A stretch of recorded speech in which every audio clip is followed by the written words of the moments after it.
오늘 주말 집회를 위해서 이렇게 영적 인식을 나타내시고 공개 강연을 들으시기 위해 시간 전에 왕국회관과 줌으로 참석하신 모든 분들을 따뜻하게 환영합니다. 그럼 공개 강연을 들으시기 전에 가능하시다면 함께 일어나셔서 기쁨으로 노래하라 노래 2번 주의 이름 여호와 시편 83편 18절에 근거한 노래를 부르시고 기도로서 준비된 집회를 시작하도록 하겠습니다. 노래 2번입니다.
네, 그러면 들으시게 될 강연의 연제를 말씀드리겠습니다.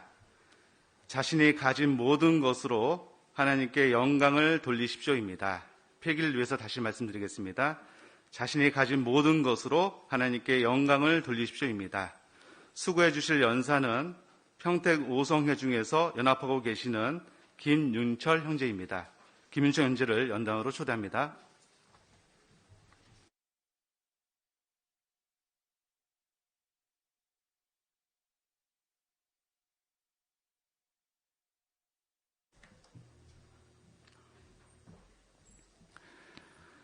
네, 먼저 여기 그림을 함께 보실까요?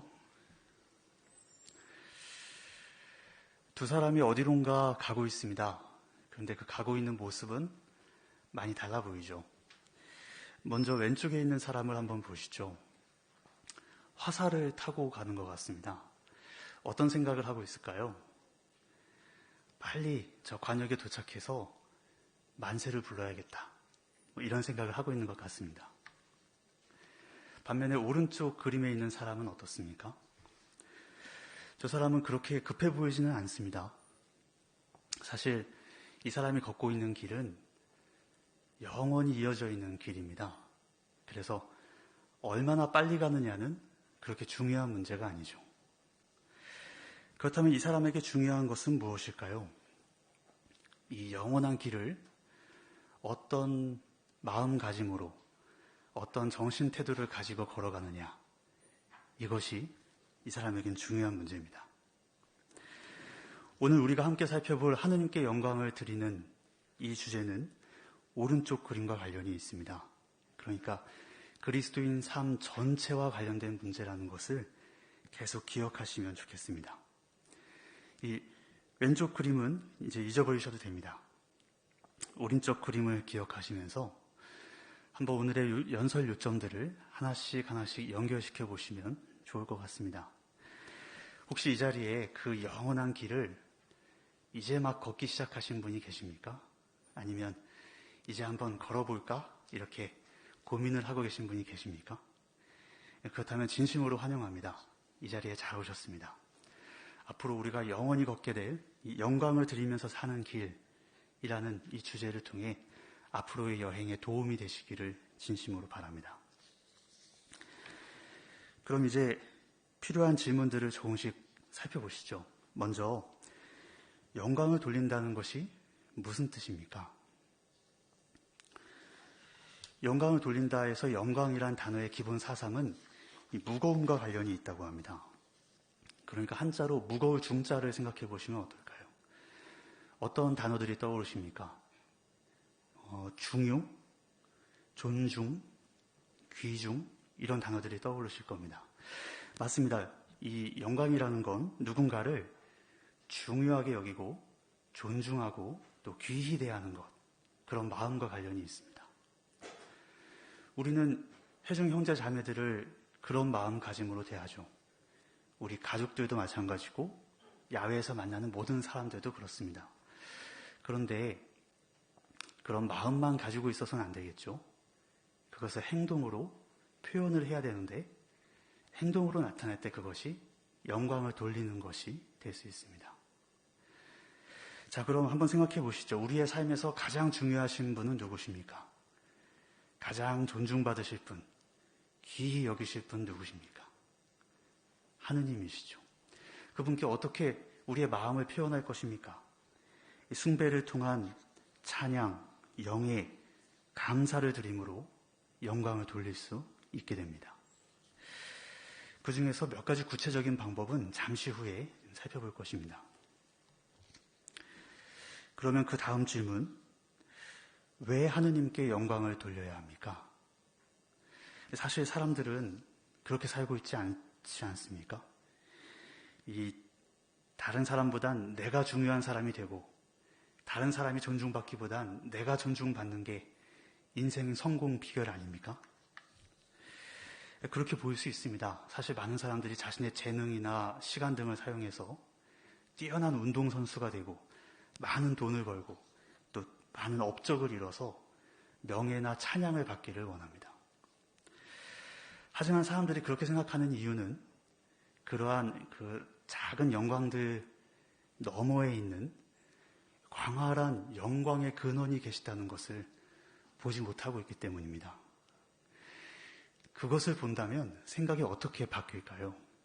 함께 계시록 4장을 펴보시겠습니까? 요한계시록 4장입니다.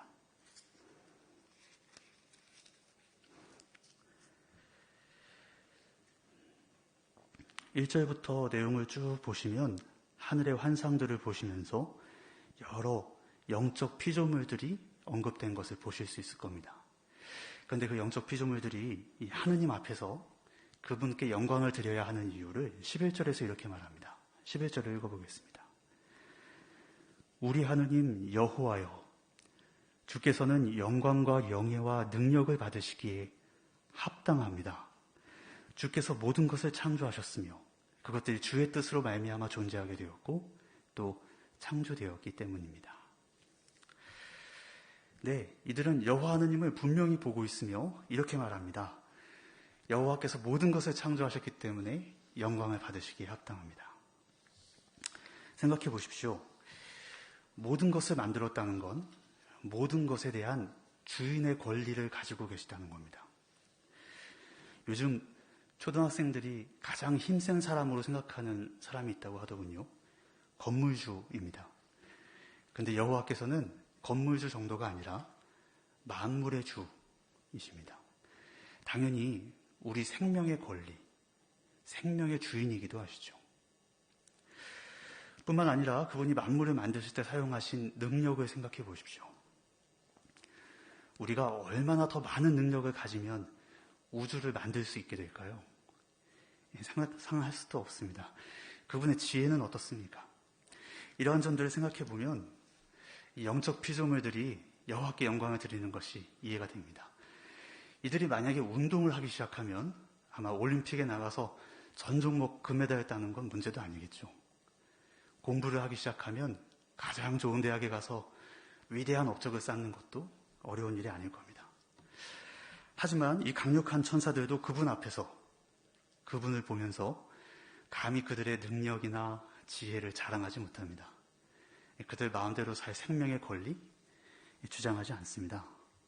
그들은 이렇게밖에 말할 수 없죠. 하느님은 영광과 영예와 능력을 받으시기에 마땅하신 분입니다. 네, 그러니 우리 인간이라면 더욱더 당연히 그렇게 말할 수밖에 없지 않습니까? 도대체 이런 분이 아니라면 누구에게 영광을 돌릴 수 있단 말입니까?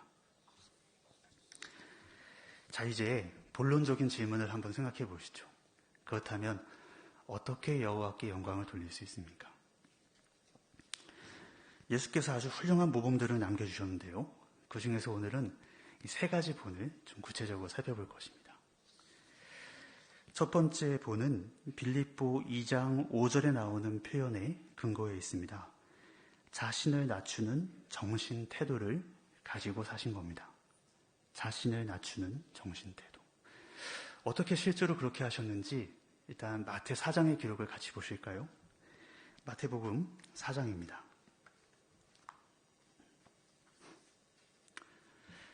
이 문맥을 보시면 예수께서 이제 막 침례를 받으셨습니다. 그래서 영에 이끌려 광야로 가시죠. 40일을 단식하십니다. 근데 그러고 나서 이제 사탄이 와서 유혹을 하기 시작합니다. 예를 들어서 4장 8절과 9절을 보시면 사탄이 이렇게 말합니다. 9절에서 당신이 엎드려서 내게 숭배 행위를 한다면 이 모든 것을 당신에게 주겠소. 이렇게 말하면서 세상의 모든 왕국과 영광을 보여줍니다.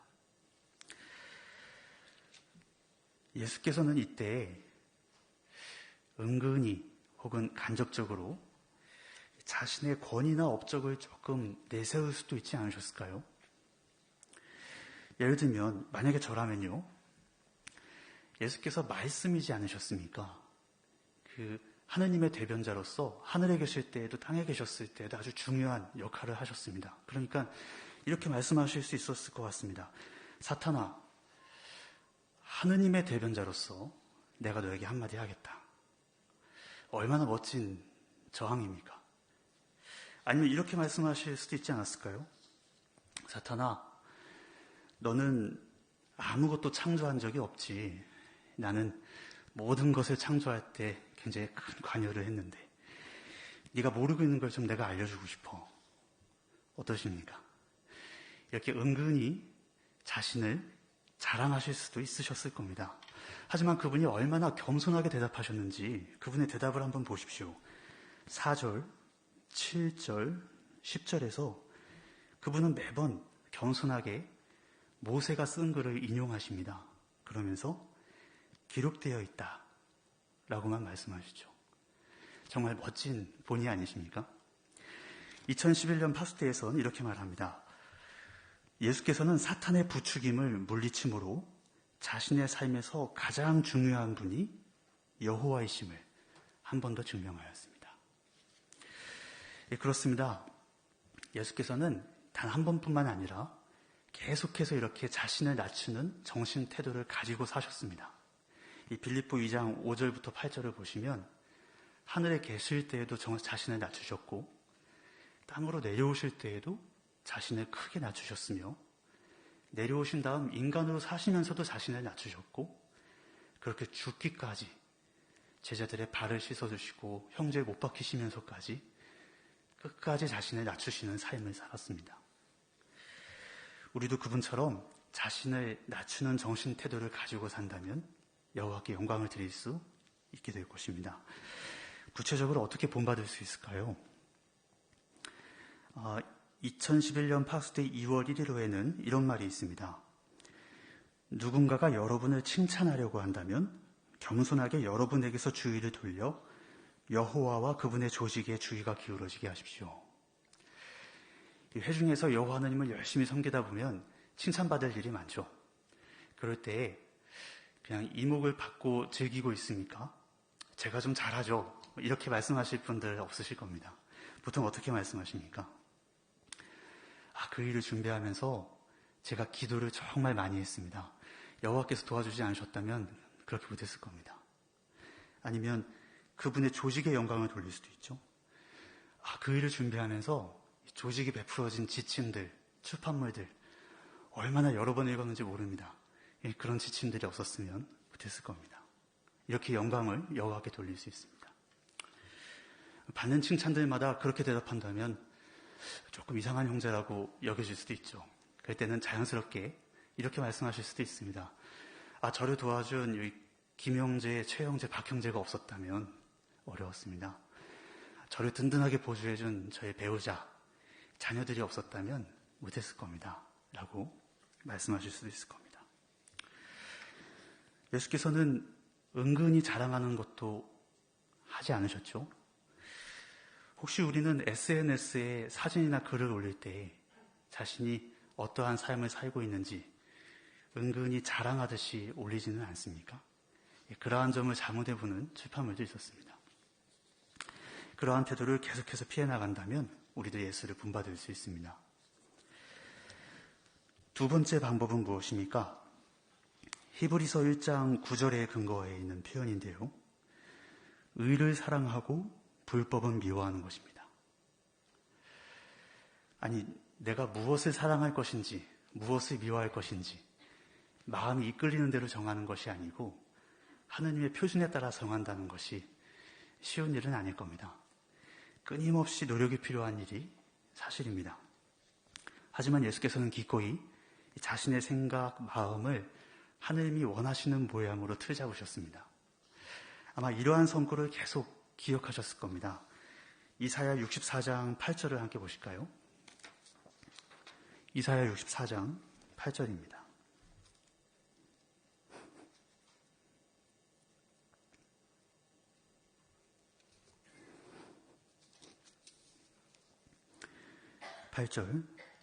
그러나 오 여호와여, 당신은 우리의 아버지이십니다.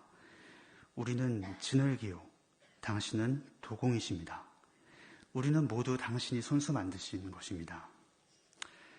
네, 우리도 마찬가지입니다. 우리도 하나님께서 우리의 도공이심을 인정하고 그분의 뜻을 존중하기 때문에 우리가 생각하는 것과는 달리 우리를 틀잡으시려고 할 때도 기꺼이 순응하려고 하죠. 때문에 여기 계신 모든 분들은 비유적으로 이렇게 말랑말랑한 좋은 진흙이라고 말할 수 있을 겁니다. 하지만 여기서 한 발 더 나가서 생각해 보시죠. 흔히 이 가마에서 터지거나 깨져버리는 그릇은 나쁜 진흙으로 만든 그릇이 아닙니다. 나쁜 진흙은 처음부터 그릇의 형태를 잡지조차 못하죠. 흔히 그런 사고는 좋은 진흙인데 부분적으로 나쁜 진흙이 섞여 있을 경우에 발생합니다. 다 말랑말랑한데 특정 부분만 딱딱할 경우 거기서부터 균열이 생기기 시작하는 것이죠. 따라서 우리는 스스로를 검토할 때 이 모든 면을 아주 솔직하게 검토할 필요가 있습니다. 예를 들어서 어떤 형제는 정말 모든 면에서 아주 말랑말랑한 진흙이지만 그 국가주의가 관련된 스포츠 경기에 관해서만은 조금 생각을 바꾸기 어려운 딱딱한 면이 있을지 모릅니다. 어떤 자매분은 다 좋은 진흙의 특성을 가지고 계시지만 혹시 옷차림 면에서 좀 딱딱한 특성을 가지고 계실 수도 있을까요? 누구나 그럴 수 있습니다. 인터넷 사용은 어떻습니까? 나에게 상처를 준 형제를 용서하는 면에서는 어떻습니까? 이렇게 모든 면이 말랑말랑한지 자신을 검토해보는 시간을 가짐으로 우리는 계속 좋은 진흙으로서 의를 사랑하는 사람이 될 수 있습니다. 그러한 검토를 할 때 이러한 말도 같이 생각해 보시면 좋을 것 같습니다. 2016년 11월 방송에서 아침 숭배 사회자는 이렇게 말씀하십니다. 우리는 결정을 내릴 때 여호와의 생각과 감정을 고려해야 합니다.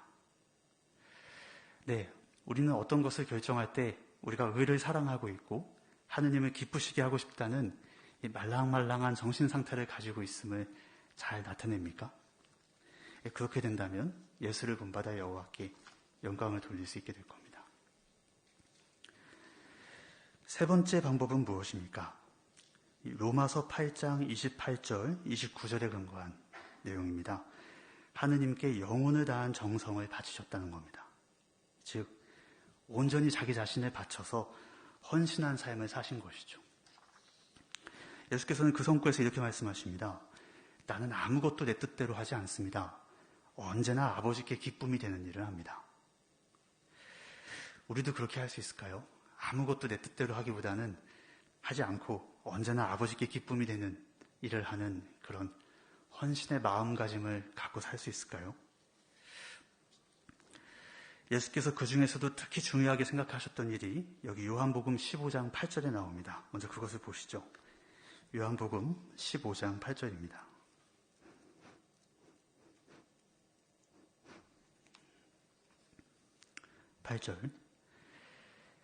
여러분이 계속 많은 열매를 맺어 내 제자라는 것을 나타내면 그것으로 내 아버지께서 영광스럽게 되십니다. 네, 여기서 열매가 의미하는 것 중 하나는 바로 입술의 열매, 즉 전파 활동입니다. 예수께서 전파 활동을 얼마나 중요하게 생각하셨는지 이 점을 여러 번 강조하시고 또 행동으로 보여주셨죠. 여기 계신 분들도 전파 활동 면에서 계속해서 이 신기록을 세우고 계신 것으로 알고 있습니다. 정말 훌륭하게 예수를 본받고 계신 것입니다. 한 번은 예수께서 지친 상태에서 수가라는 도시의 우물에서 쉬고 계실 때가 있었습니다. 제자들이 음식을 사러 간 사이에 기회가 생기자 전파활동을 또 하시죠. 제자들이 돌아와서 예수께 배고프실 텐데 좀 음식을 드십시오라고 권하자 그분이 이렇게 대답하십니다. 요한복음 4장인데요. 나에게는 여러분이 모르는 음식이 있습니다. 하느님의 뜻을 행하는 것이 내 음식입니다. 아직 음식을 드시지도 않았는데 벌써부터 배가 부르고 힘이 나서 행복한 표정으로 말씀하시는 예수의 얼굴을 그려보실 수 있습니까? 2013년 4월 파수대에서는 이렇게 말합니다. 이 기록은 예수께서 하느님의 일을 행하면서 실제로 자양분과 힘을 얻는 것처럼 느끼셨다는 점을 보여줍니다. 여기 계신 많은 분들도 봉사하면서 오히려 힘이 나는 경험을 많이 하고 계시죠. 예수를 본받아 여호와께 영광을 드리는 아주 좋은 방법입니다. 하지만 또 한편으로는 그렇게까지 인생 전체를 이 영혼을 다해서 여호와께 바친다는 게 너무 어렵지 않을까 하는 걱정이 있으실 수도 있습니다. 그렇다면 이런 비유를 한번 생각해 보시죠. 한 딸을 둔 아버지가 있습니다. 그 아버지는 넓은 꽃밭을 가꾸고 있습니다. 어느 날 이 딸이 아버지를 꽃밭으로 데리고 옵니다. 아버지한테 말합니다. 아빠, 이 꽃밭 여기부터 여기까지 정말 예쁘지? 이제 여기부터 여기까지 이 꽃들 다 아빠가 가져. 그 아버지는 뭐라고 대답하실까요? 그거 원래 내 거였는데 네가 줄 수 있는 게 아니야. 이렇게 대답하실까요? 아닙니다. 아이고, 정말 좋은 선물이네. 고맙다. 잘 받을게. 그리고 그 부분에 울타리를 치실 겁니다. 울타리에 뭐라고 적으실까요? 아빠 거임, 딸은 이제 건드릴 수 없음. 이렇게 적으실까요? 아닙니다. 아이러니하게도 딸 거 이렇게 적으실 겁니다. 그걸 딸에게 말하시겠죠? 이제 이 꽃밭을 한번 잘 관리해 볼래? 그리고 예쁜 꽃이 나오면 아빠에게도 꼭 보여주렴. 헌신이 이와 같은 겁니다. 우리는 원래 처음부터 다 아버지 것이었죠. 사실 드릴 게 없습니다. 근데 그걸 다시 한번 우리가 헌신하고 드리겠다고 약속을 합니다. 여호와께서 뭐라고 대답하십니까? 그거 원래 내 거였는데가 아니라 너무 고맙다고 기쁘게 받아주십니다. 자, 그 다음부터 우리의 모든 것, 시간, 활력, 생명 다 여호와께서 마음대로 사용하시나요? 아닙니다. 다시 자유의지를 통해 우리에게 주십니다. 잘 자유의지를 사용해서 예쁘게 가꾸고 좋은 것들을 다시 나한테 주라고 다시 한번 되돌려 주십니다. 무엇을 느낄 수 있습니까? 여호와께서 우리에게 헌신을 요구하시는 것이 무언가가 부족하시기 때문입니까? 아닙니다. 가장 좋은 걸 드리고 싶은 우리의 마음을 받으시고 그것이 너무 기쁘시기 때문입니다. 그러므로 그분께 헌신하는 것을 너무 두려워하지 마십시오. 사실 그분은 우리의 한계도 잘 알고 계시기 때문에 결코 무리한 요구를 하지 않으십니다. 이렇게 영혼을 다한 정성을 바쳐서 여호와께 기쁨과 영광을 드리겠다고 꼭 결심해 보시기 바랍니다. 네, 이렇게 예수께서 보여주신 세 가지 방법을 살펴보았습니다. 그런데 이런 의문이 들지는 않으십니까? 내가 그래도 드릴 수 있는 게 너무 보잘것없는 것들 뿐인데 그런 걸 드리는 게 과연 의미가 있을까? 그런 생각이 든다면 이 성구를 기억하십시오. 마가복음 12장 30절입니다.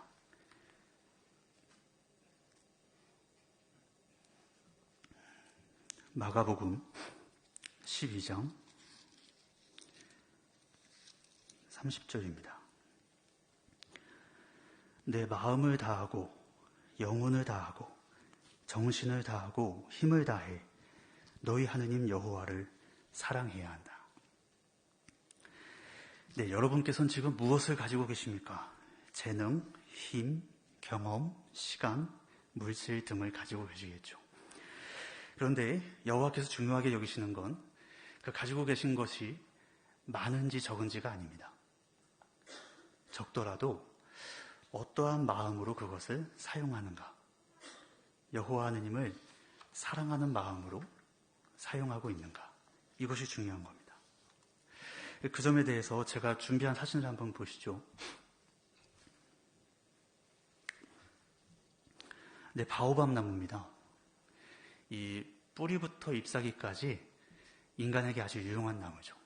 그런데 이 나무를 제가 사진으로 준비한 이유는 이 나무의 우스꽝스러운 생김새 때문입니다. 출판물에서는 이 나무를 언급하면서 우리의 창조주께서 어쩌면 뛰어난 유머 감각을 가지고 계신 분일지 모릅니다 라고 말하죠. 정말 우스꽝스럽게 생기지 않았습니까? 다음 사진도 한번 보시죠. 제가 좋아하는 새입니다. 카나리아 종류인데요. 당연한 얘기긴 하지만 이 새는 한 번도 미용실에 다녀온 적이 없습니다. 근데 저런 머리를 가지고 태어나는 겁니다. 재밌죠?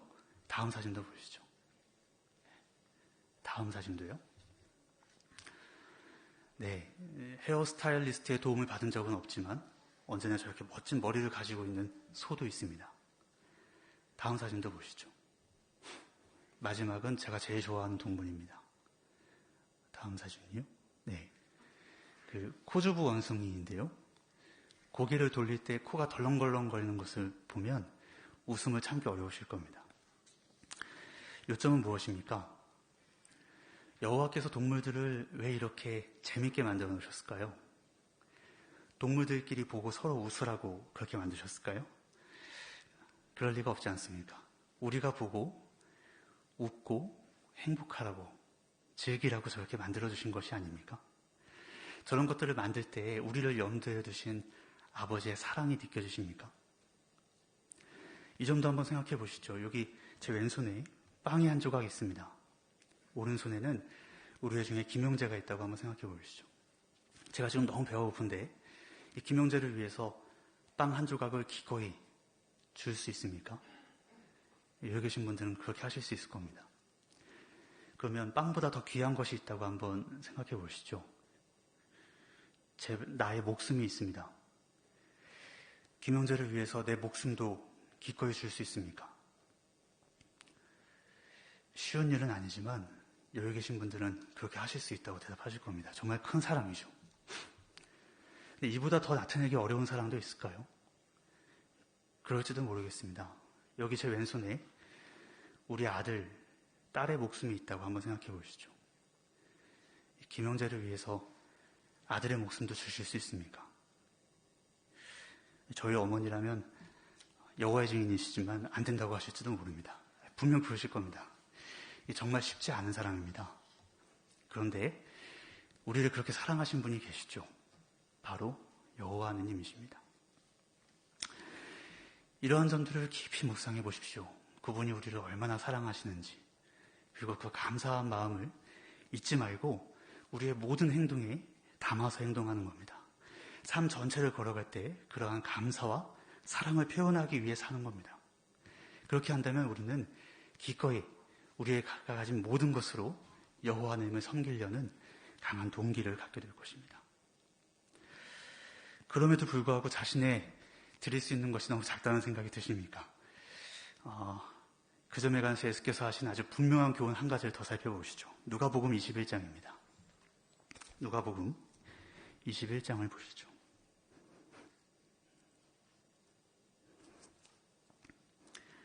1절부터 보시면 낭독은 하지 않겠습니다.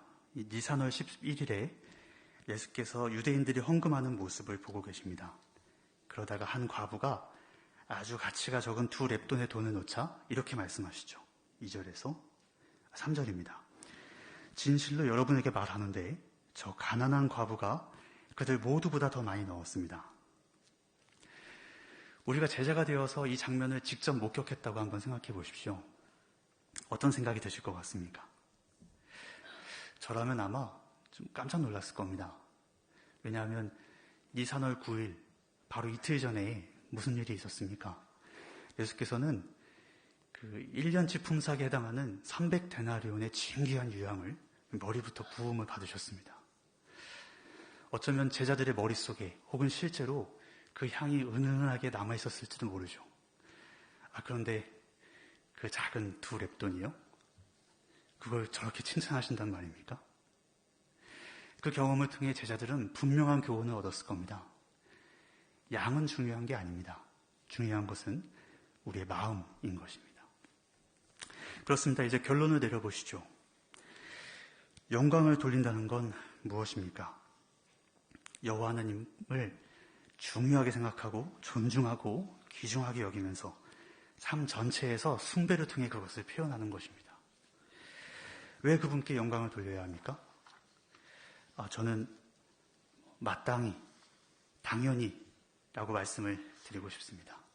그것은 정말 너무 당연한 일이 아닙니까? 어떻게 그분께 영광을 돌릴 수 있습니까?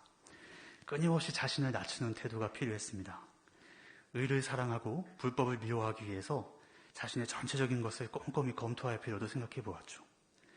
영혼을 다한 정성을 다 바치기 위해서 그분께 헌신하고자 하는 마음을 키우는 것도 중요하다는 것을 생각해 보았습니다.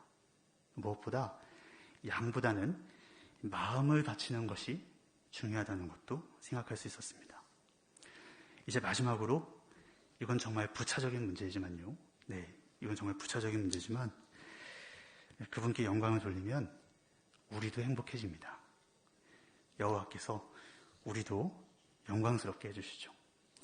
앞에서 언급했던 그 꼬마 딸아이가 꽃밭을 가꾸면서 괴로워하고 힘들어했을 거라고 생각하십니까? 아닙니다. 분명 행복하고 만족스러움을 느꼈을 겁니다. 그리고 아버지와의 관계가 더 친밀해졌겠죠. 아버지의 사랑을 더 많이 받게 되었을 겁니다. 그렇습니다. 여호와께 영광을 드린다는 것은 그런 것입니다. 그러므로 앞에서 보신 그 영원히 이어진 길을 계속해서 이러한 정신 태도와 마음가짐을 가지고 걸어가겠다고 다짐해 보시기 바랍니다. 우리 모두가 영원히 살면서 여호와께 영광을 드리고 계속해서 드리면 드릴수록 더 행복한 삶을 살게 될 전망이 우리 앞에 펼쳐져 있기 때문입니다. 감사합니다.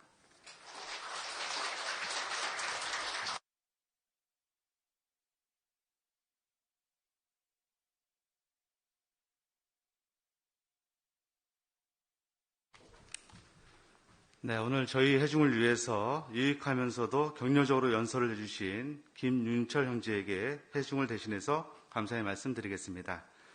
그리고 조용히 연설을 경청해 주신 해중성원 분들에게도 감사의 말씀드리겠습니다. 오늘과 같이 다음 주 이 시간에도 유익한 공개 강연이 있을 것입니다. 다음 주 연절을 미리 말씀드리면 진리가 당신의 생활을 변화시키고 있는가입니다. 다음 주에도 많은 분들을 초대하셔서 함께 하신다면 많은 유익을 얻으실 수 있겠습니다. 이제 전 세계적으로 여호와의 증인이 함께 연구하고 있는 파수대 집회가 이어서 있겠습니다. 파수대 사회자 김태형 현지를 연당으로 초대합니다.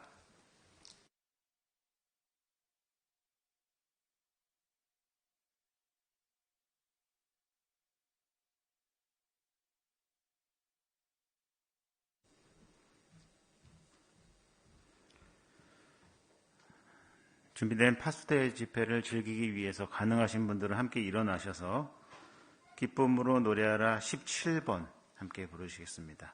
내가 원합니다. 누가복음 5장 13절에 근거한 노래를 함께 부르시고 파수대 집회를 즐기도록 하겠습니다.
그리스도인으로서 우리가 본받아야 할 예수 그리스도의 좋은 특성들이 참으로 많이 있죠. 오늘은 그 중에 한 가지 부면을 살펴볼 것인데요. 바로 희생적인 태도입니다. 오늘의 주제 성구인 사도 20장 35절에서는 그 희생적인 태도를 주는 것이라고 묘사하고 있습니다. 다른 사람의 유익을 자신의 필요보다 항상 앞자리에 두셨던 예수 그리스도의 이 희생적인 태도를 우리가 어떻게 본받을 수 있는지, 또 그러한 특성들을 본받았을 때 우리가 얻게 되는 유익은 무엇이 있는지 오늘 파수대의 기사를 통해서 살펴보게 될 것입니다. 다양한 격려적인 해설을 통해서 큰 유익을 얻게 되기를 기대하면서 오늘의 내용을 함께 살펴보도록 하시겠습니다. 오늘은 김민서 형제가 우리를 위하여 낭독할 것입니다. 그럼 먼저 1항 보시겠습니다. 오래전에 성경은 하느님의 백성이 예수의 인도를 받아 여호와를 섬기는 일에 자신을 기꺼이 바칠 것이라고 예언했습니다. 그 예언은 오늘날 분명히 성취되고 있습니다. 매년 여호와의 종들은 수많은 시간을 바쳐 열심히 전파 활동을 합니다.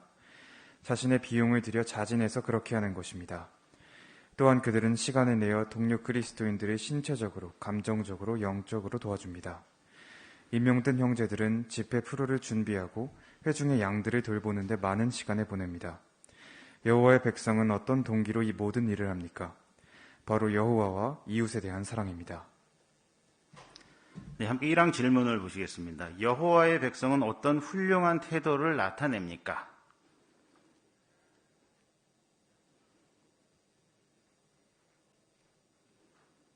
네, 뒤에 정성원 형제. 시편 113편 3절에 자신을 기꺼이 바친다라는 내용을 보면 어떤 외압이나 강요에 여호와를 섬기는 것이 아니라 자발적으로 여호와를 섬기면서 개인의 시간과 활력을 사용해 전파 활동에 열심을 나타내고 있습니다. 예, 그렇죠. 네, 홍지윤 자매.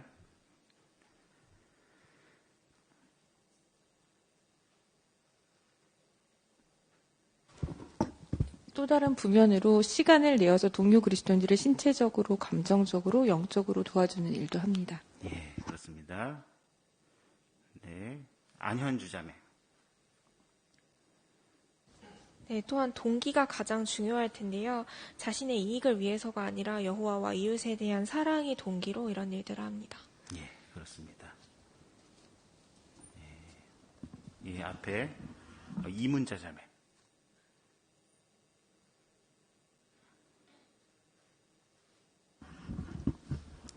네, 또한 임명된 형제들은 집회 프로를 준비하고 회중의 양들을 돌보는데 많은 시간을 바치기도 합니다. 예, 그렇죠. 사랑을 동기로 다양한 부면에서 아주 희생적인 훌륭한 태도를 나타내고 있습니다. 함께 2항을 보시겠습니다. 예수께서는 자신보다 다른 사람의 유익을 앞자리에 두는 면에서 뛰어난 본을 남기셨습니다. 우리는 그분의 발걸음을 따르기 위해 최선을 다합니다. 그분을 본받으면 유익을 얻게 됩니다. 예수께서는 주는 것이 받는 것보다 더 행복하다고 말씀하셨습니다. 함께 로마서 15장 1절로 3절을 보시겠습니다. 어느 분이 낭독해 주실까요? 네, 줌의 최태근 형제.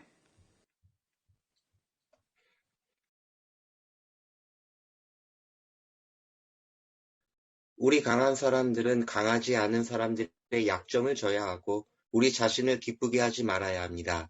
각자 이웃을 기쁘게 하여 유익을 주고 세워줍시다. 그리스도께서도 자신을 기쁘게 하지 않으셨습니다. 당신을 모욕하는 사람들의 모욕이 나에게 떨어졌습니다. 라고 기록된 것과 같습니다. 네, 최 형제 감사합니다. 낭독 성과에 따르면 예수께서는 어떤 본을 남기셨습니까? 네, 줌의 최보람 자매. 다른 사람의 유익을 먼저 구했습니다. 네, 그렇죠. 감사합니다. 네, 줌의 최선주 자매. 그리스도인들은 자기 자신만 기쁘게 하려고 하는 것이 아니라 예수께서 가지셨던 태도를 본받아서 겸손하게 다른 사람의 필요를 위해 섬기고자 하는 마음가짐을 가질 것을 권고받고 있습니다. 실제로 기꺼이 다른 사람을 섬기려고 하는 겸손한 자세는 강한 사람들의 특징인데 이제까지 살았던 그 어떤 사람보다도 영적으로 더 강한 분이셨던 예수께서는 많은 사람을 섬기고자 온 것이라고 말씀하셨습니다. 그리스도인으로서 우리도 다른 사람을 섬기기 위해 노력한다면 예수를 본받아 희생적인 태도를 나타낼 수 있을 것입니다. 네, 최자매 감사합니다. 네, 줌의 최찬 형제. 네, 예수 그리스도, 우리가 그리스도인이라는 말은 그리스도를 쫓아간다는 말인데 예수 그리스도께서 보이신 본은 자신의 기쁨보다는 다른 사람들의 유익과 기쁨을 먼저 구하셨다는 것 하고 행복이란 문제를 예수께서 또 얘기하실 때 행복은 주는 것도 받는 것도 다 행복인데 더 큰 행복은 주는 데 있다. 이 점을 강조하시므로 타인의 복지에 기여하시는 예수 그리스도의 정신, 그 정신과 태도를 우리가 본받아야 할 것입니다. 예, 그렇죠. 감사합니다. 네, 이어서 3항 보시겠습니다. 이 기사에서는 예수께서 사람들을 돕기 위해 어떤 희생을 하셨는지, 우리가 어떻게 그분을 본받을 수 있는지 살펴볼 것입니다. 또한 어떻게 희생적인 태도를 기를 수 있는지 알아볼 것입니다. 네, 이 기사에서 무엇을 살펴볼 것입니까? 네, 뒤에 박시온 학생.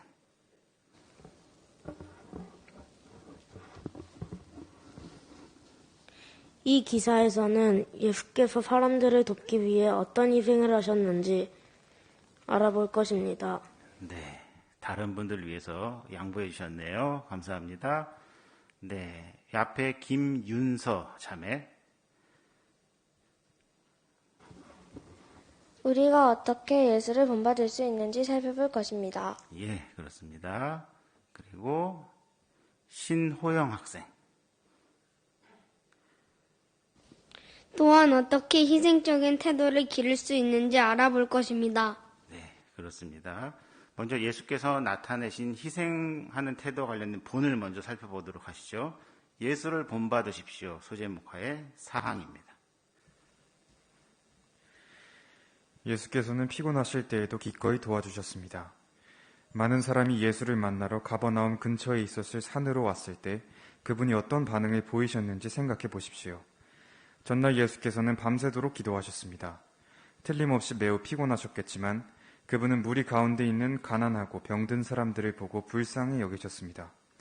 예수께서는 아픈 사람들을 고쳐주셨을 뿐 아니라 산상수훈이라는 역사상 가장 감동적인 연설을 해주셨습니다. 예수께서는 어떻게 자신보다 다른 사람의 유익을 앞자리에 두셨습니까? 네, 뒤에 신주영 어린이. 피곤해도 아픈 사람을 고쳐주셨어요. 네, 그렇죠. 요점만 아주 잘 얘기해 줬습니다. 감사합니다. 네, 앞에 이재복 형제.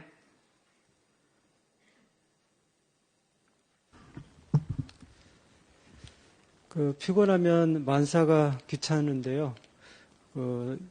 유명한 산상수훈을 하시기 전에 밤새 기도하시면서 날밤을 새셨습니다. 그리고 내려왔는데 많은 사람들이 예수를 기다리고 있었죠.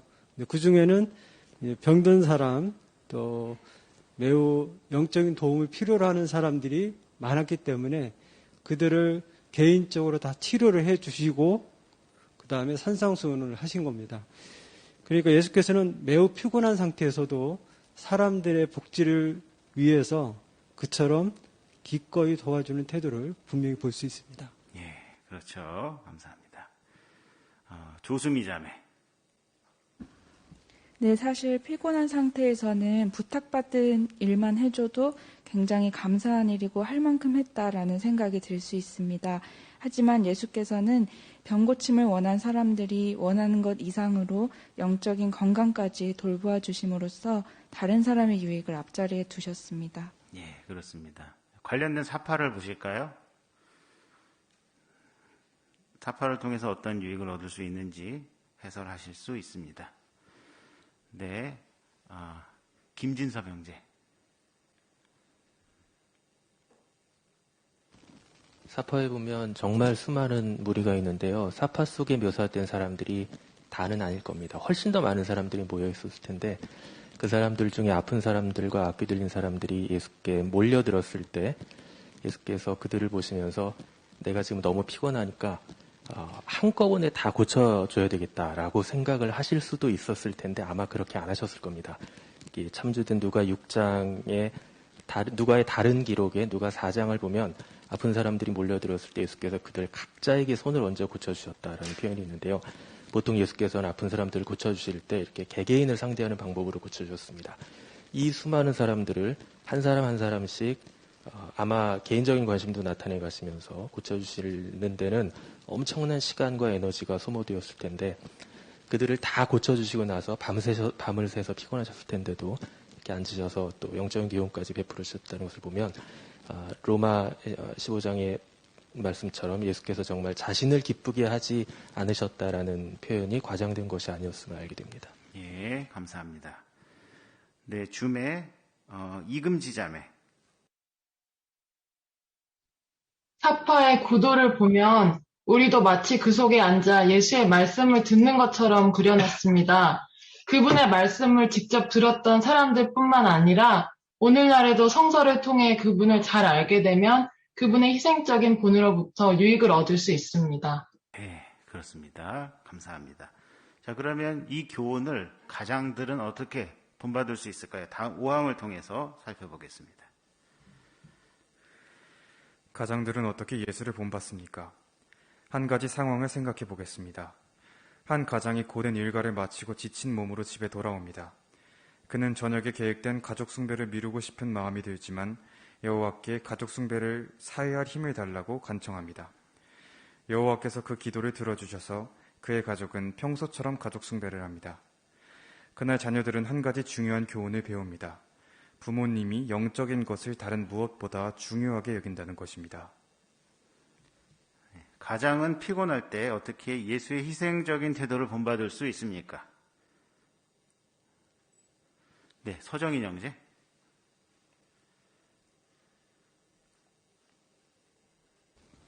네, 한 가장이 일과를 마치고 집에 돌아왔을 때에 사실 피곤해서 가족 숭배를 미루고 싶은 마음도 들을 수 있습니다.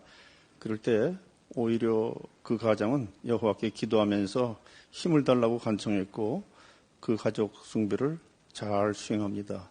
이것은 좋은 본이 됩니다. 예, 그렇습니다. 관련된 사파를 또 보시죠. 본안과 어떤 관련이 있고 어떤 교훈점을 얻을 수 있겠습니까? 네, 홍태규 형제.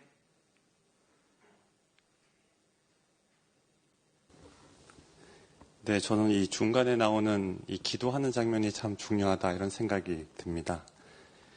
그냥 지친 몸을 끌고 오면은 가족과 가족 숭배를 할 힘이 도저히 남아있지 않은데 성령을 구하는 기도를 함으로써 이제 가족 숭배를 하는 그 과정이 잘 묘사되어 있는 것 같은데요.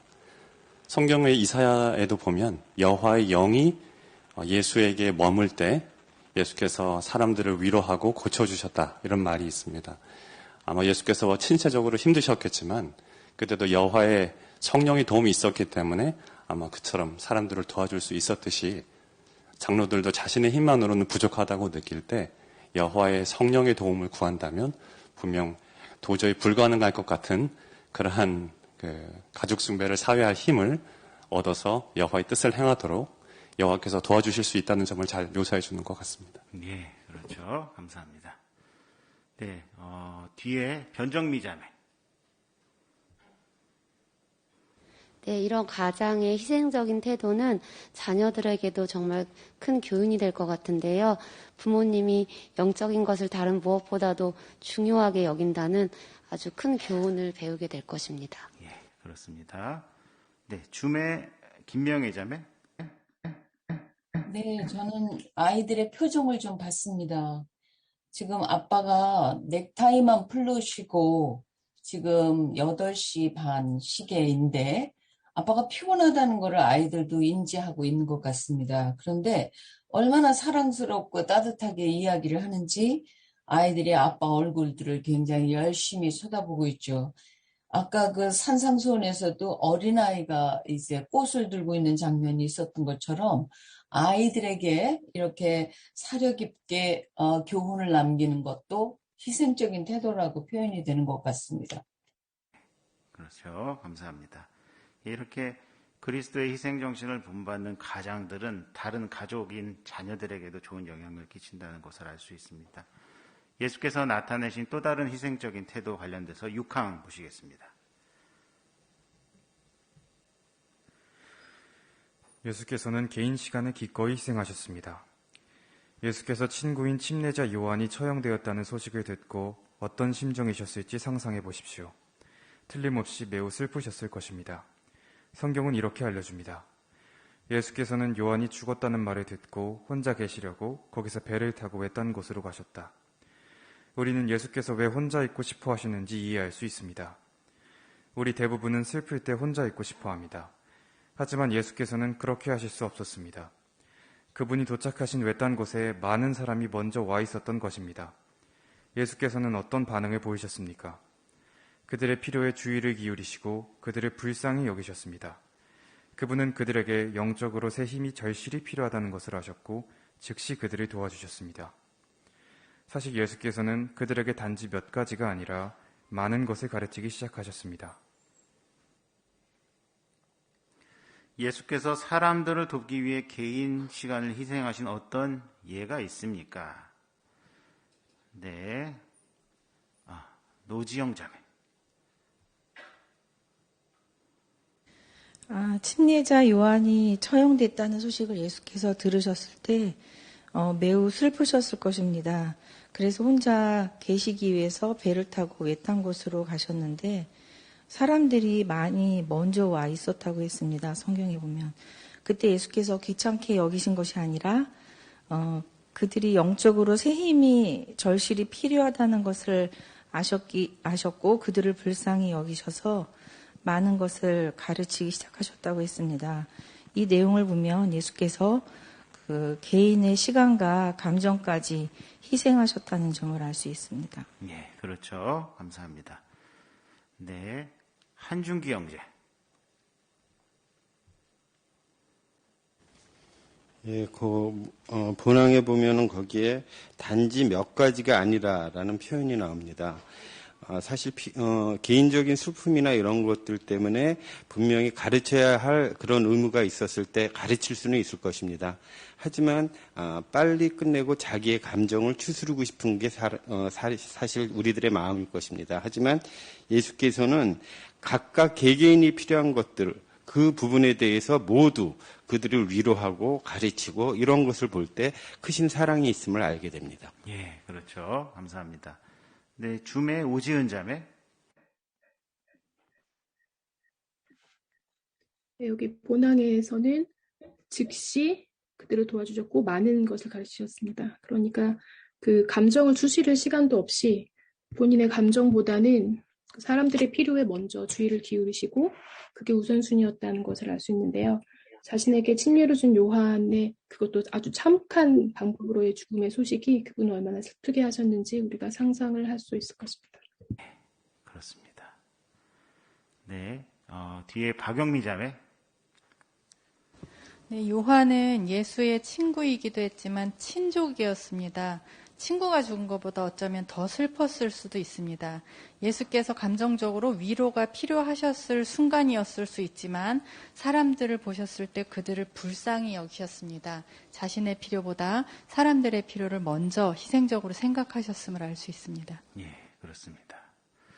어떻게 이런 태도를 본받을 수 있을까요? 예, 다음 7항과 8항을 보시겠습니다. 사랑 많은 장로들은 어떻게 예수를 본받습니까? 우리는 우리를 위해 희생적으로 일하는 장로들에게 깊이 감사합니다. 그들이 수행하는 많은 일은 대개 회중의 형제 자매들의 눈에 띄지 않습니다. 예를 들어 형제 자매들에게 응급의료 상황이 발생하면 병원 교섭위원으로 일하는 장로들이 즉시 그들을 도우러 나섭니다. 그런 응급 상황은 한밤중에 일어나는 경우도 많습니다. 하지만 사랑 많은 그 장로들과 그들의 가족은 어려움에 처한 형제 자매들에 대한 동정심에서 우러나와 자신보다 그들의 유익을 앞자리에 둡니다. 또한 장로들은 왕국회관을 비롯한 신권시설을 건축하는 일과 재구호 활동에 참여합니다. 그리고 회중에서 형제 자매들을 가르치고 격려하고 지원하는 일에도 매우 많은 시간을 바칩니다. 그처럼 수고하는 장로들과 그들의 가족은 참으로 칭찬을 받아 마땅합니다. 여호와께서 그들의 희생적인 태도를 축복해 주시기 바랍니다. 물론 장로들도 다른 사람들과 마찬가지로 균형을 잡아야 합니다. 그들은 신권 활동을 너무 많이 수행하느라 가족을 돌보는 일을 소홀히 해서는 안 됩니다.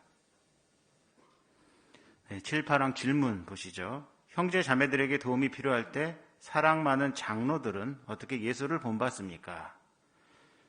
네, 장로이신 뒤에 김선영 형제. 우리들이 이제 잘 모르고 보이지 않는 곳에서 일하는 장로들이 참 많습니다.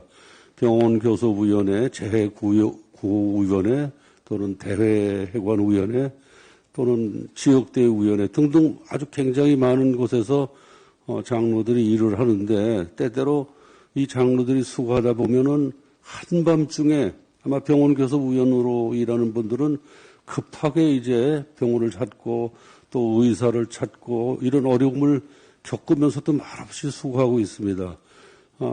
지역대위원회에서 한 가지 재미있는 거는 여러 해 동안 그 지역대를 준비하다 보면 가족하고도 같이 앉아서 대회를 못 봅니다. 이제 이렇게 많은 장로들이 수고하고 있는 것에 대해서 우리 모두가 감사하고 그분들이 열심히 우리를 축복하고 있다는 것을 우리는 이해할 수 있습니다. 예, 그렇죠. 감사합니다. 김용일 형제. 네, 예수께서는 이제 사랑이 동기가 되었죠. 그래서 많은 사람들을 돕고 필요를 돌보긴 하셨지만 선택하신 12제자를 끝까지 돌보셨고 또 산상수훈에서처럼 많은 무리들도 유익을 얻긴 했지만 그들을 계속 먹이셨다는 것이죠. 그러니까 균형을 잘 잡으셨다는 것들을 볼 때 다른 우리 장로들도 신권 활동에 바쁘긴 하지만 가족을 돌보는 일을 소홀히 하지 않으므로 예수처럼 균형을 잡을 수 있습니다. 예, 그렇습니다. 감사합니다. 네, 강영은 자매.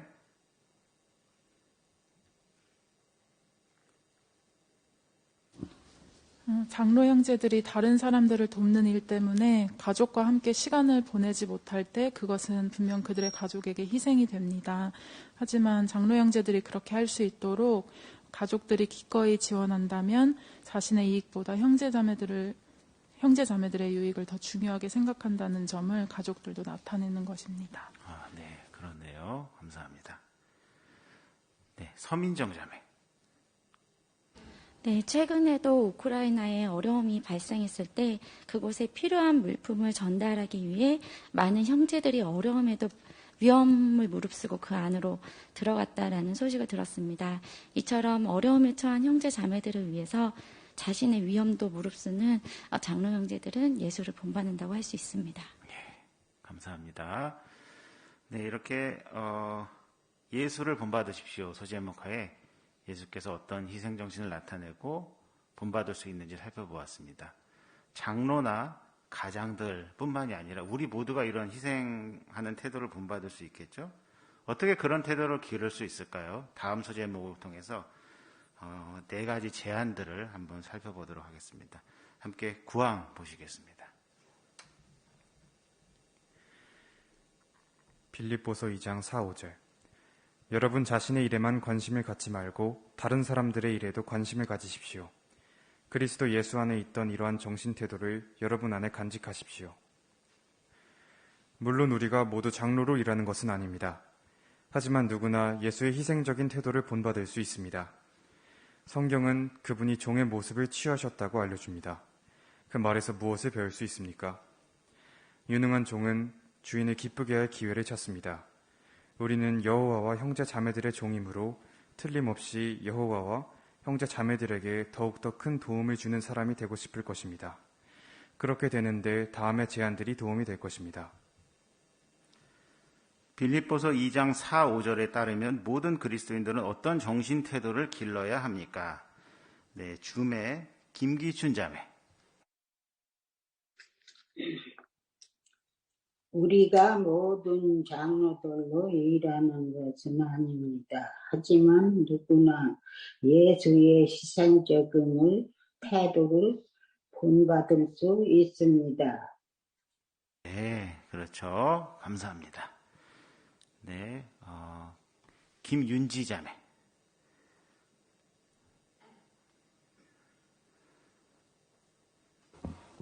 유능한 종이 주인을 기쁘게 할 기회를 찾는 것처럼 우리도 여호와와 형제 자매들의 종이므로 틀림없이 여호와와 형제 자매들에게 더욱더 큰 도움을 주는 사람이 되고 싶을 것이기 때문에 누구나 예수의 희생적인 태도를 본받아 길러야 합니다. 네, 그렇죠. 감사합니다. 네, 뒤에 김예민 자매. 네, 다른 사람과 좋은 관계를 유지하려면 상대에게 무엇을 받을 수 있는지가 아니라 무엇을 줄 수 있는지에 초점을 맞춰야 합니다. 예수께서는 종의 모습을 취하심으로 자신이 어떤 희생을 치르게 되든 아버지의 뜻을 행하기로 결심하셨습니다. 이처럼 제가 하는 희생의 크기를 생각하거나 계산하지 않고 형제자매들을 기쁘게 할 기회를 찾음으로 그분을 본받을 수 있겠습니다. 예, 그렇습니다. 그 낭독성고에서는 그리스도의 정신 태도를 가진 사람이 무엇에 관심을 가진 사람이라고 알려지고 있죠? 네, 박재강 형제. 네, 다른 사람의 일에도 관심을 가지는 사람이라고 알겠습니다. 예, 그렇죠. 이 희생과 관련이 있다는 점을 알 수 있습니다. 그렇게 하는데 도움이 되는 4가지 제안들을 하나씩 살펴보도록 하죠. 먼저 10항 보시겠습니다. 자신의 태도를 점검해 보십시오. 이런 점들을 생각해 보십시오. 나는 사람들을 돕기 위해 얼마나 기꺼이 희생하는가? 예를 들어 연로한 자매를 집회에 모시고 오거나 양로원에 있는 연로한 형제를 방문해 달라는 요청을 받으면 나는 어떤 반응을 보이는가? 대회장을 청소하거나 왕국회관을 유지 보수하는 일에 사람이 필요할 때 나는 주저하지 않고 자원하는가? 우리가 여호와께 바치기로 한 시간과 자원을 비이기적으로 사용해 다른 사람들을 도우면 그분이 기뻐하십니다. 만약 자신이 그 면에서 발전할 필요가 있다면 어떻게 할 수 있습니까? 네, 10항 질문 보시죠. 우리는 어떤 점들을 생각해 볼 수 있습니까? 여러 가지 점들이 나오는데 먼저 주매 장로아 어린이 발표해 볼까요? 나는 사람들을 돕기 위해 얼마나 기꺼이 희생하는가 라는 점을 생각해 볼 수 있습니다. 그렇죠. 아주 또박또박 잘 말해줬습니다. 네, 또 어떤 점이 있을까요? 조하원 형제.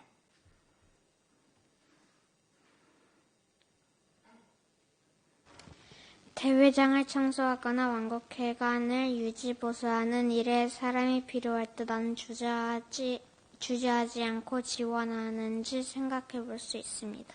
예, 그렇죠. 뒤에 박운유 학생.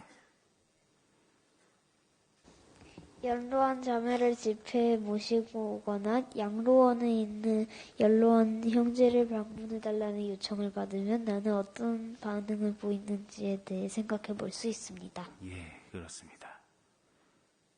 이렇게 자신이, 뒤에 임경태 경제. 네, 오늘 주제 성구가 사도 20장 35절에 주는 것이 받는 것보다 더 행복하다고 하였는데 이 주는 것은 사랑을 나타내는 것입니다. 그것은 비용이 들고 희생적인 것이 요구되는 일인데 생의 모든 부면에서 모든 활동에서 그 사랑은 비용이 들지만 분명히 희생이 요구되지만 그만한 가치가 있다는 것을 예수의 희생적인 태도를 통해서 이해할 수 있는데요. 회중 내에서 장로들이 또 형제 자매들이 사랑을 나타낼 때 지속적인 사랑은 가족 혹은 친구에 대한 사랑이든 동력 수련에 대한 사랑이든 의무감에서 나온 사랑이든 의에 대한 사랑이든 어느 것이나 다 무엇인가를 지불을 해야 하고 희생이 요구가 됩니다. 그러한 것을 기꺼이 받아들이며 예수의 태도와 같이 겸손하게 섬기려는 자세로서 기꺼이 그러한 희생을 감내할 수 있는지 그러한 점도 검토해 볼 수 있겠습니다. 예, 그렇죠. 감사합니다. 만약에 이 부면에서 발전할 필요가 있다.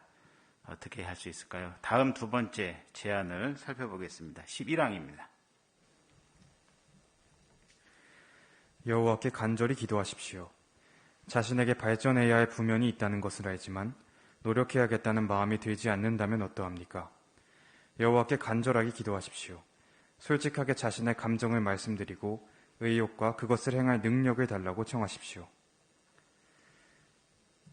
희생적인 태도를 기르는데 기도가 어떻게 도움이 됩니까? 네, 줌의 안옥주 자매. 여호와의 성령은 우리 마음과 정신에 작용하여 그분을 섬기는 일에 최선을 다하고자 하는 열망이 커지게 할 수 있습니다. 따라서 우리는 발전해야 할 부면이 있다는 것은 알지만 노력해야 할 마음이 들지 않는다면 솔직하게 자신의 감정을 말씀드리고 이제 희생적인 태도를 가릴 수 있는 오역과 그것을 행할 능력을 달라고 간절히 여호와께 청할 수 있습니다.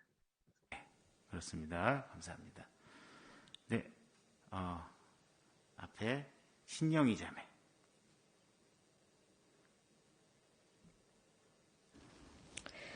네, 성경에 보면 여호와께서 충실한 남자 여자들에게 이렇게 행동할 의욕과 능력을 주신 기록이 많이 있습니다.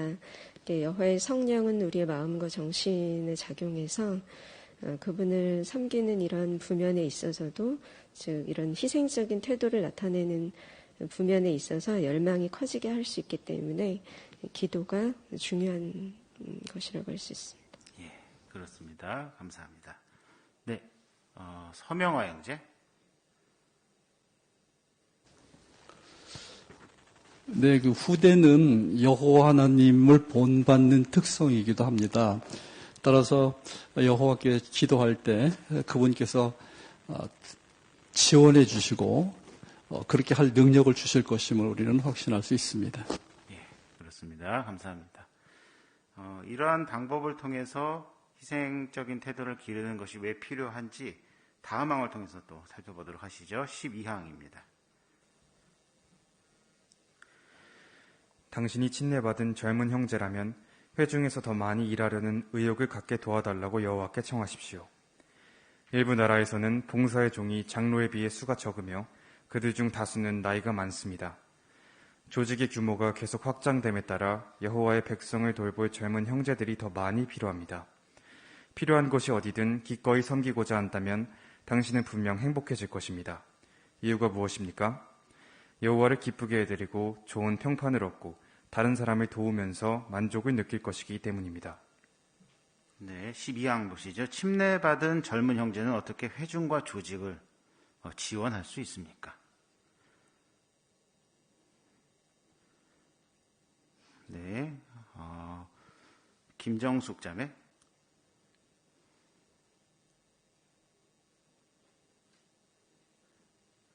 우리의 조직의 규모가 확장되고 더 넓어지기 때문에 돌볼 젊은 형제들이 더 많이 필요합니다. 그렇기 때문에 젊은 형제가 침례받았다면 더 많은 의욕을 가지고 일할 수 있도록 여호와께 청할 수 있을 것입니다. 그러므로 여호와를 기쁘게 해드리고 좋은 평판을 얻고 다른 사람을 도우면서 더 만족을 느낄 수 있게 될 것입니다. 네, 그렇습니다.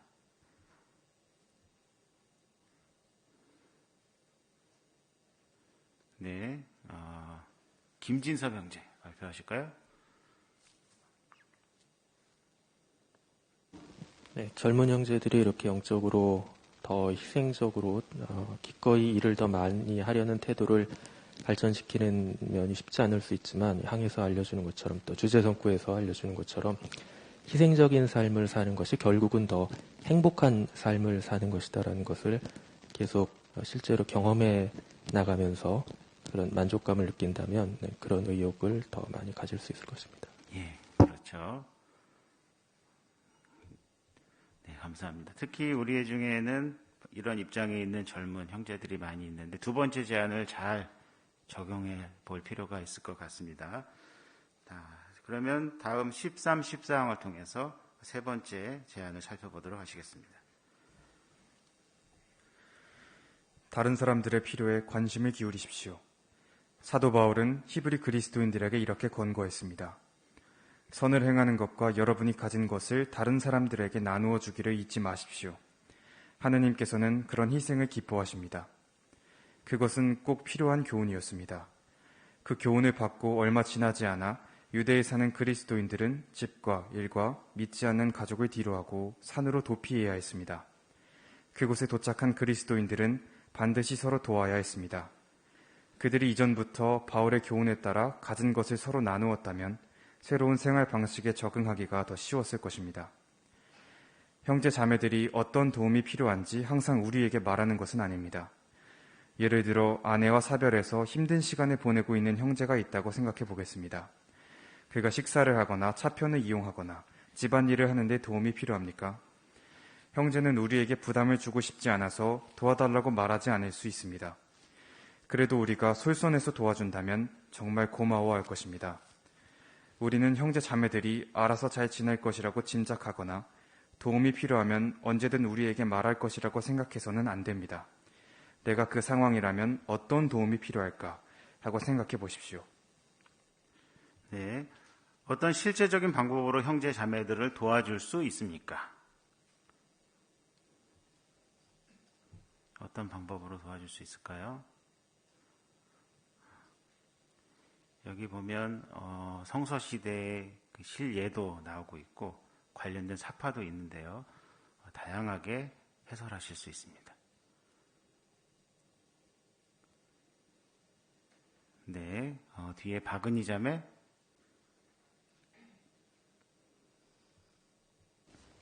네, 앞에 사파를 보면 기원 70년에 그리스도인들은 소유물을 버려두고 지체 없이 떠나야 했기 때문에 모든 것이 부족한 상태였습니다. 그래서 서로를 반드시 도와야만 살 수 있었는데요.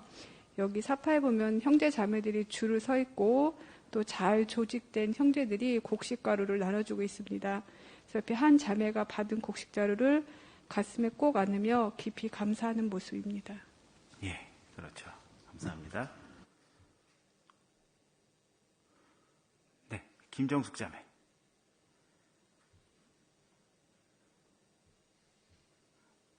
이 사파에서도 펠라에 먼저 도착한 형제자매들이 이제 막 도착한 형제자매들을 위해서 이제 양식을 나눠주고 있는데 먼저 도착한 형제들 역시나 급하게 나왔기 때문에 풍부하지 않았을 것입니다. 하지만 더 어려운 사람들을 위해서 자신의 것을 희생적으로 나눠주는 그런 모습을 볼 수 있습니다. 네, 그렇습니다. 문예은 자매. 네, 자신의 소유를 나누어주고 있는 저 형제는 아마 다른 사람들이 자기들에게 나누어 달라고 말하기도 전에 먼저 솔선해서 베풀어 주었을 것입니다. 우리 주변에도 둘러보면 도움이 필요하다고 말하기는 어려워할지 모르지만 도움이 필요한 분들이 많을 수 있기 때문에 솔선하여 주위를 살펴본다면 필요한 도움을 베풀 수 있을 것입니다. 네, 그렇죠. 감사합니다. 네, 홍태기 형제. 네, 방금 원자매가 얘기한 것처럼 잘 살펴보는 게 중요한 것 같습니다. 사실 그 앞서 낭독한 빌립보 2장 4절에 다른 사람의 일에 관심을 가지십시오라고 한 관심을 가지다에 해당하는 그리스어 단어가 현미경, 망원경에 해당하는 영어 단어랑도 관련이 있다고 합니다. 우리가 망원경, 현미경으로 물체를 유심히 관찰하고 그 특성을 잘 분별할 수 있는 것처럼 우리도 형제자매들이 자신의 상황을 다 말하는 것은 아니지만 주의 깊이 관찰하고 또 사생활을 침해하지 않는 범위에서 재치 있게 질문하여 그들의 상황을 잘 파악한다면 우리가 적절한 도움을 줄 수 있고 희생적으로 그들에게 힘과 위로를 줄 수 있을 것입니다. 예, 그렇죠. 감사합니다. 네, 서명화 형제.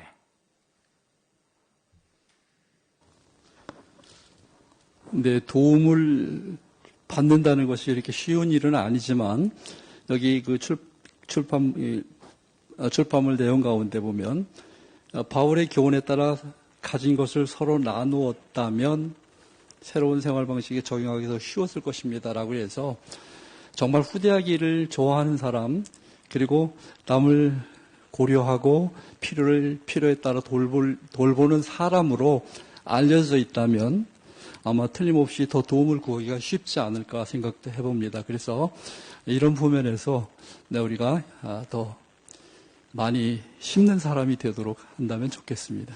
예, 그렇습니다. 감사합니다. 네, 이협 형제.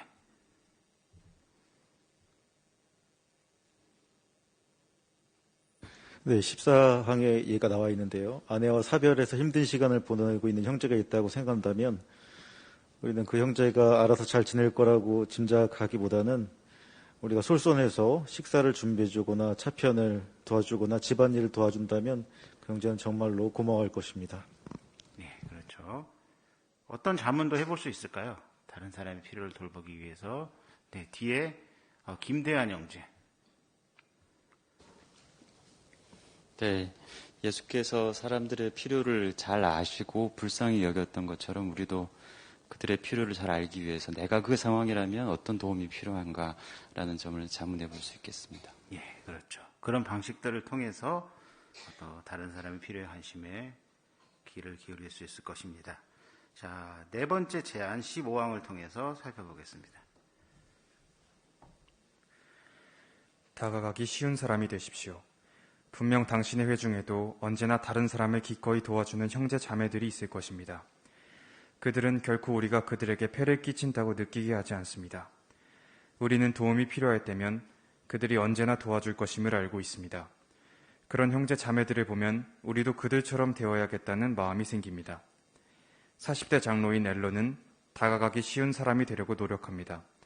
앨런은 예수의 본을 떠올리며 이렇게 말합니다. 예수께서는 바쁘게 지내셨지만 사람들은 나이가 많든 적든 그분을 좋아했고 그분께 도움을 요청하는 걸 어려워하지 않았어요. 그분이 자신에게 진실한 관심을 갖고 계시다는 걸 알았으니까요. 저도 예수의 태도를 본받아 다가가기 쉽고 따뜻하고 다정한 사람이 되기를 진심으로 원합니다. 네, 15항 질문 보시죠. 희생적인 사람이 되려면 어떤 결심을 해야 합니까? 네, 홍현자 자매.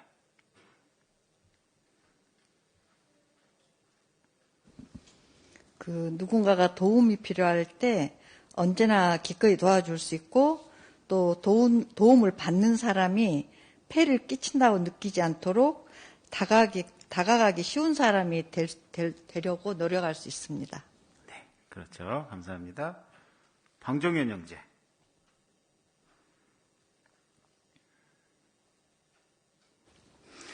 네, 보통 보면 우리가 우리 자신에게 진실한 관심을 보인다라고 느낄 때 그 사람에게 다가가기 쉽습니다. 그러나 다가가기 쉬운 사람이 되기는 결코 쉽지 않습니다. 여기 표현처럼 기꺼이 도와주려는 그런 자원하는 영이 있을 때 가능할 것입니다. 여기 앨런 형제처럼 예수의 태도를 본받아서 다가가고 싶은 사람이 되도록 노력해 보겠습니다. 네, 감사합니다. 지금도 물론 잘하고 계시지만 더 노력하시겠다는 그런 의미로 들리네요. 감사합니다.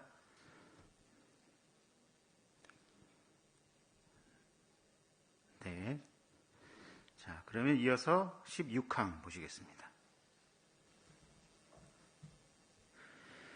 예수를 완벽하게 본받지 못한다고 해서 낙담할 필요는 없습니다.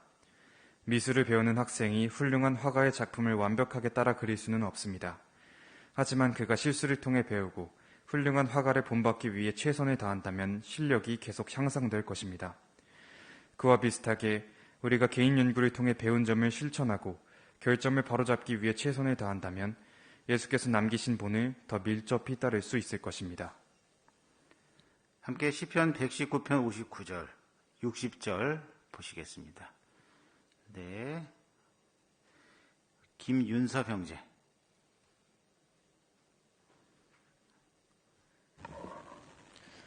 내가 나의 길을 살펴보고 발길을 당신의 생각나게 하는 것으로 돌렸으며 지체하지 않고 서둘러 당신의 계명을 지킵니다.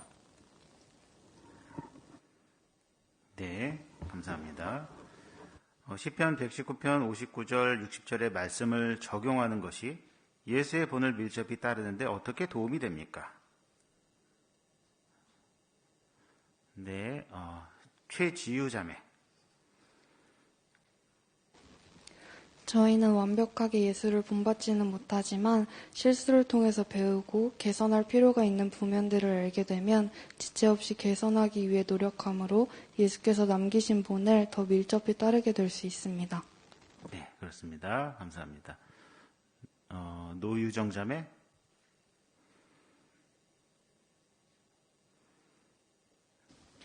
우리는 예수를 완벽하게 본받지 못하는 것에 낙담하게 될 수 있습니다.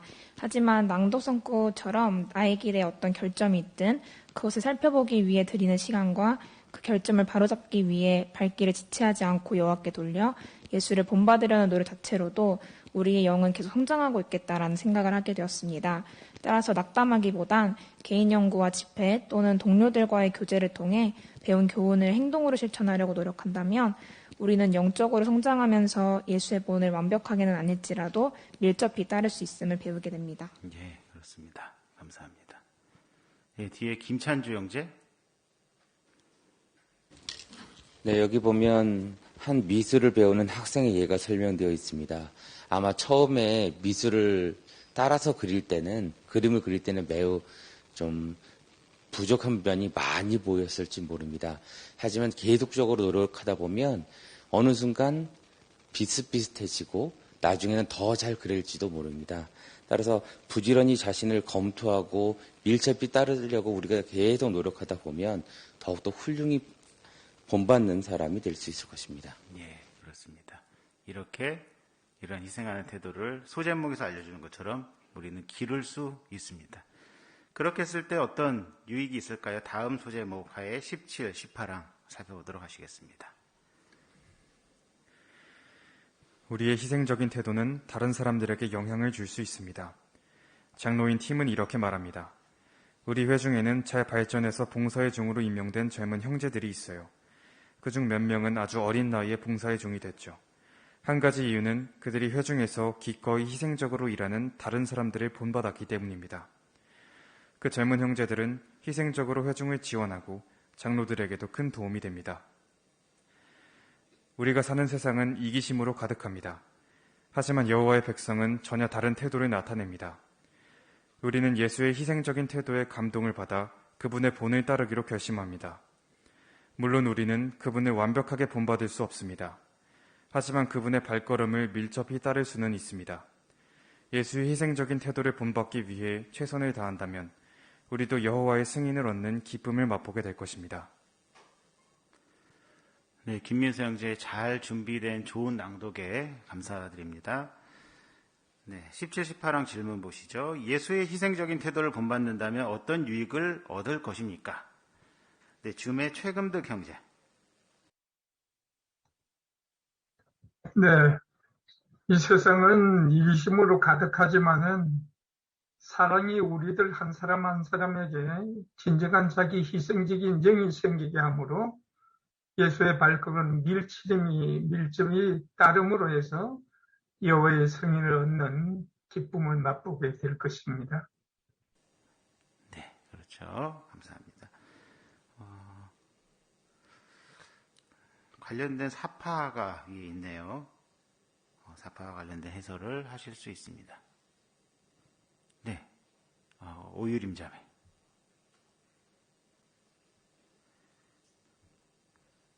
이 사파는 장로들의 희생적인 태도가 어떻게 전염되는지를 보여주는 사파인 것 같은데요.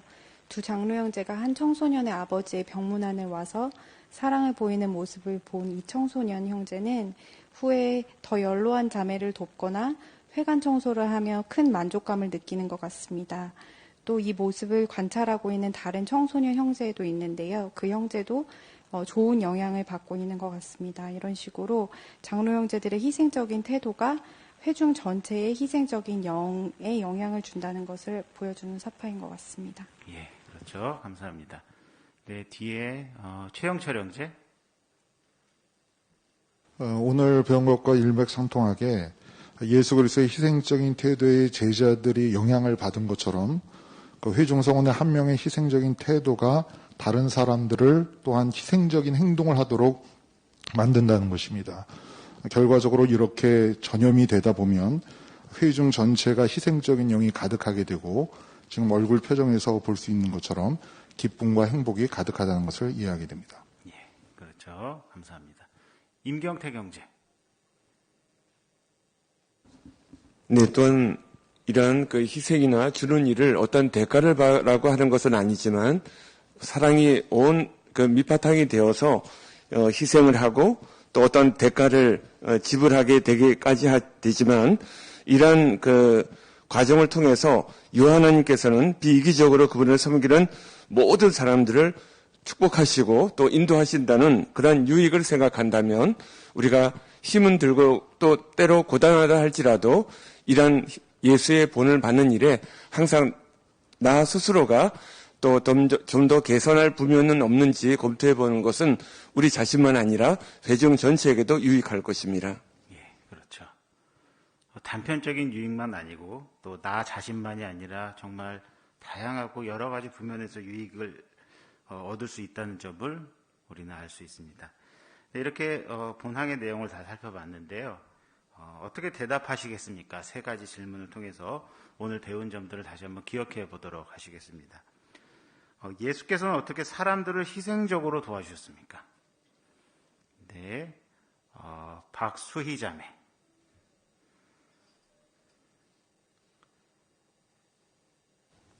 예수께서는 매우 피곤하실 때나 개인 시간이 필요하셨을 때도 기꺼이 다른 사람들을 위해 그들을 영적으로 가르치고 또 병을 고쳐주심으로 희생적으로 도와주셨습니다. 예, 그렇죠. 감사합니다.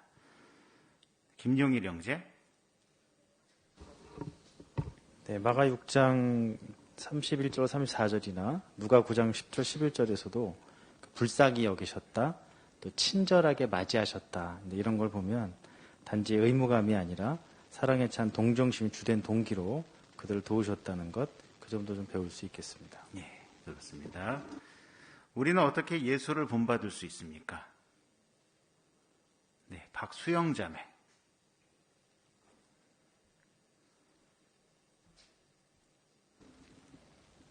형제 자매들에게 진실한 관심을 가지고 다가가기 쉬운 사람이 됨으로 예수를 본받을 수 있습니다. 네, 그렇죠. 감사합니다. 주매 김지현 자매. 예, 펠라에 먼저 도착했던 그리스도인들이 방금 도착한 그리스도인들에게 식량을 나눠줬다고 했습니다. 먼저 도착한 사람들이 자기 집이나 임시 거처도 마련했어야 되는데 내 거 먼저 해야지가 아니라 다른 사람들의 필요에 아주 민감하게 반응한 것처럼 우리도 히브리 13장 16절의 교훈을 청종하여서 가진 것을 다른 사람에게 나누어주는 습관을 삼음으로 또 희생정신을 기를 수 있습니다. 그렇죠. 또 있을까요? 예, 조하원 형제.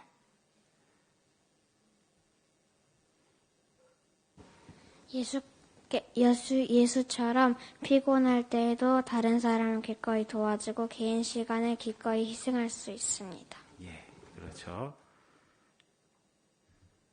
김명애 자매, 주매 김명애 자매. 로마서에서 당신을 모욕하는 사람들의 모욕이 나에게 떨어졌다, 이런 표현이 있었는데, 즉 예수께서는 큰 모욕을 당하게 될 거를 아셨지만 아버지의 뜻을 자원하고 수행하시는데 아주 용감하셨습니다.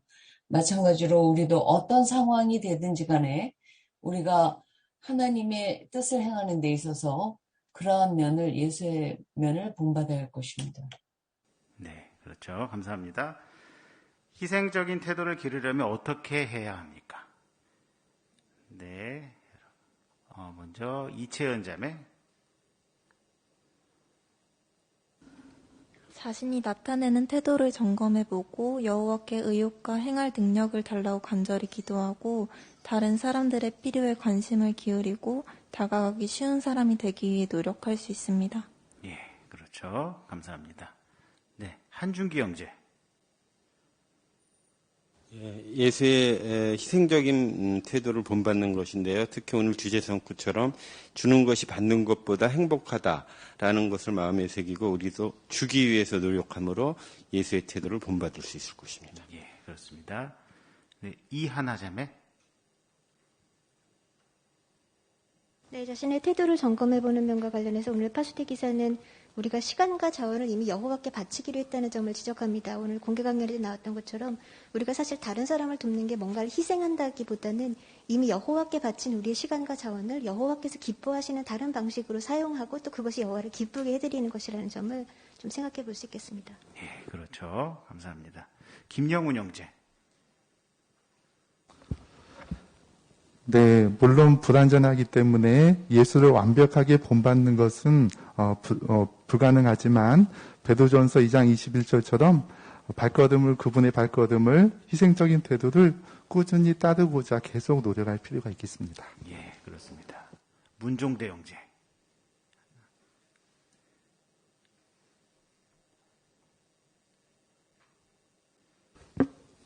네. 시편 119편 60절의 성구가 마음에 와 닿았는데요. 사실 이런저런 그 생각 때문에 다른 사람의 필요를 보고도 망설이는 경우가 가끔 있습니다. 그런데 그럴 때 지체 없이 서둘러서 그런 필요에 응하는 것이 예수의 본을 받는 것이다라는 생각을 해보니까 그쪽으로 노력을 많이 해야겠다는 생각을 해봤습니다. 네, 좋습니다. 감사합니다. 네, 이재복 형제.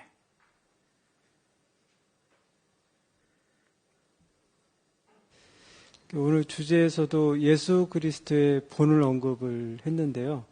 빌립보 2장 4절 5절을 인용을 했습니다. 여기에 보시면 예수 그리스도께서 낮은 자로서 즉 종으로서 이렇게 처신을 했다는 표현이 나옵니다. 그래서 다른 사람의 필요를 더 잘 돌보실 수도 있었을 것 같은데요.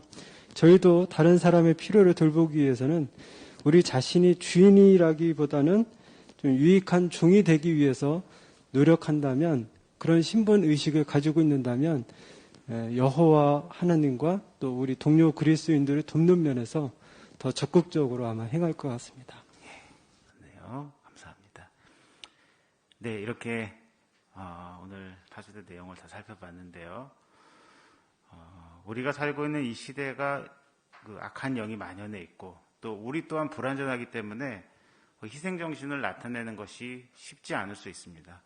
뭔가 자신이 손해보는 것 같고 또 어떤 경우에는 약해 보이는 것처럼 보이기 때문에 그런 것이 쉽지가 않죠. 하지만 완전한 인간이셨던 예수께서 바로 그렇게 하셨습니다. 희생하는 태도는 오늘의 주제 성구에서 알려주는 것처럼 주는 것, 바로 희생하는 태도를 통해서 우리를 행복하게 만들어줄 수 있습니다. 예수께서 그러하셨던 것처럼 또 예수를 잘 본받아서 가장들과 장로들이 그러했던 것처럼 우리도 희생하는 태도를 기르기 위해 노력해야 할 필요가 있을 것입니다. 오늘 배운 점들, 특히 희생정신을 기르기 위한 4가지 제안들, 그런 것들을 잘 적용해 보시기 바랍니다.